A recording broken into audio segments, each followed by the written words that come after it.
Often I'm asked how many calories someone burns while lifting weights. And the answer is that it doesn't matter. Like, I know you're gonna hate me for that answer and you're gonna be pissed and you're gonna go jump into another video or article and try to find that answer, but it just straight up does not matter. One, it's too difficult to calculate. We don't have an accurate way to measure that. So by giving you an estimate, I'm doing you a disservice because you're gonna plug that into your calorie expenditure part of your equation and try to calculate exactly how many calories you can add back to make progress. And it doesn't work like that because you can't, like, I might burn a ton of calories squatting because I'm very inefficient at squatting. I'm pushing myself very hard while I'm doing it versus someone who squats very often or someone who's just naturally better at squatting. There are too many factors, genetics, your metabolism, there's too many things going on that impact how many calories you burn via any kind of activity, but particularly when lifting weights. So what I want you to do is choose your intake to the best of your ability based on whatever equations you find, whatever. Then measure progress on the route to your goal. Measurements, body fat, scale weight, a combination of those things. Don't marry any of them individually, but keep an eye on them and track them in the midterm. And after a couple weeks, see, am I moving in the direction I want to be? If you are, perfect, keep eating how you're eating. If, for example, you aren't losing any weight and you think you're in a deficit after 3 weeks, well, maybe you overestimated your calorie expenditure. Maybe you need to bring intake down a little bit. But 1, track intake. 2, track progress.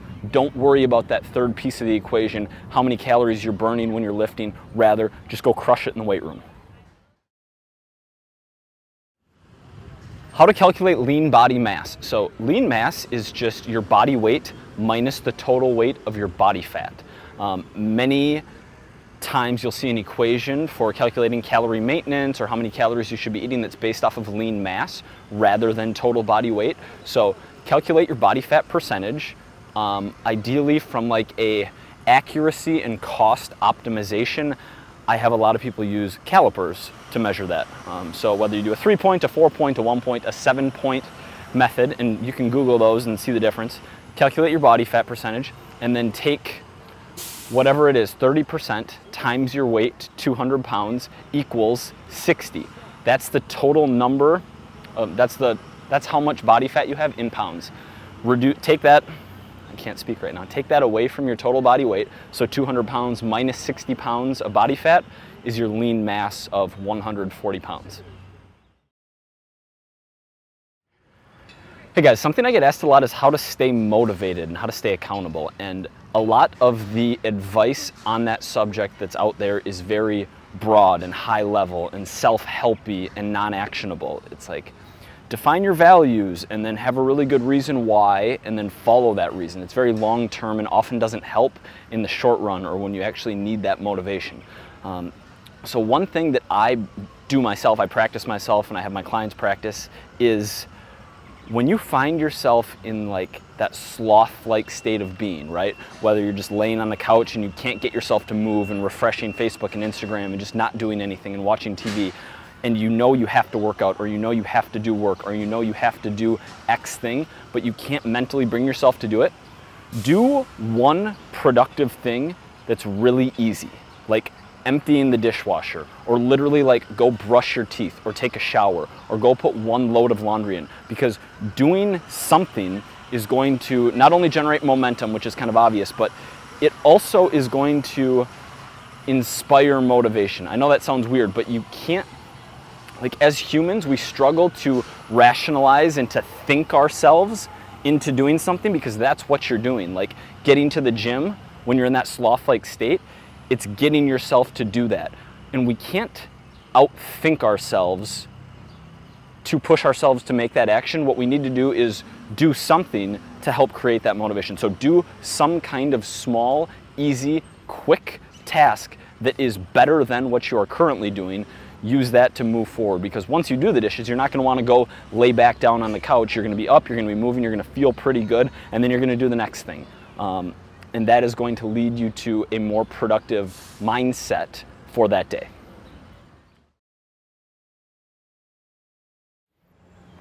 I want to tell you guys a story about a client of mine who I'm not going to say her name, but she lost 25 pounds of body fat. She didn't have that much fat to lose. She basically got as lean as, like, almost contest lean at 5'7" from 145 to 120, and then decided, I want to build muscle. And this is someone who has been overweight for good chunks of her life.